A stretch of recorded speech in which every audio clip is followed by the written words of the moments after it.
আমাদের ছোটবেলায় আমরা অধীর আগ্রহের সাথে অপেক্ষা করতাম কখন রথের মেলা হবে এবং আমরা সেখানে গিয়ে আমাদের প্রয়োজনীয় যেই খেলার জিনিসপত্রগুলো দরকার আছে সেগুলো কিনে ফেলবো এবং মজার মজার যে খাবার আইটেমগুলো পাওয়া যায় সেইগুলো খাবো।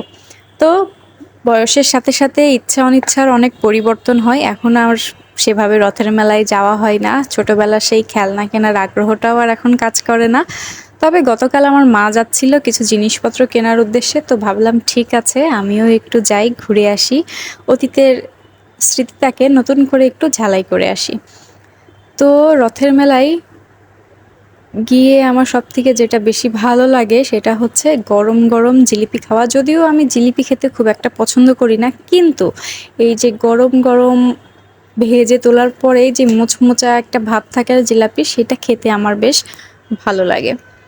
সেই মানে এগুলো ছাড়াও আরও বিভিন্ন আইটেম পাওয়া যায়, যেমন কদমা, সাজ, বিভিন্ন আকৃতির জিনিসপত্র, পশু পাখি, ফুল দিয়ে এটা তৈরি করা হয়। সেই সাথে খুরমা থাকে, বিভিন্ন ধরনের গুড়ের জিনিস। তবে খুরমাটা আমার খেতে ভালো লাগে, আমি রাস্তাঘাটে যখনই খুরমা চোখে পড়ে আমি কিনে খেয়ে ফেলি। এটাকে অবশ্য বিভিন্ন জায়গায় হয়তো বিভিন্ন নামে ডেকে থাকে। এইখানে আছে বিভিন্ন ধরনের টিপ, বাঁশি, খেলনার অনেক জিনিসপত্র। তবে এনার কাছ থেকে আমি একদম জিরো সাইজের একটা টিপের বক্স নিয়েছি। তো ভাবলাম ঠিক আছে একটু ক্লিপ নিয়ে রাখি, যেহেতু এই জিনিসগুলা একটা সময় আমরা পছন্দ করে কিনতাম, যদিও এখন আর কেনা হয় না। তো এই ছিল আমাদের রথের মেলার ঘোরাঘুরি, আমাদের কেনাকাটা শেষ।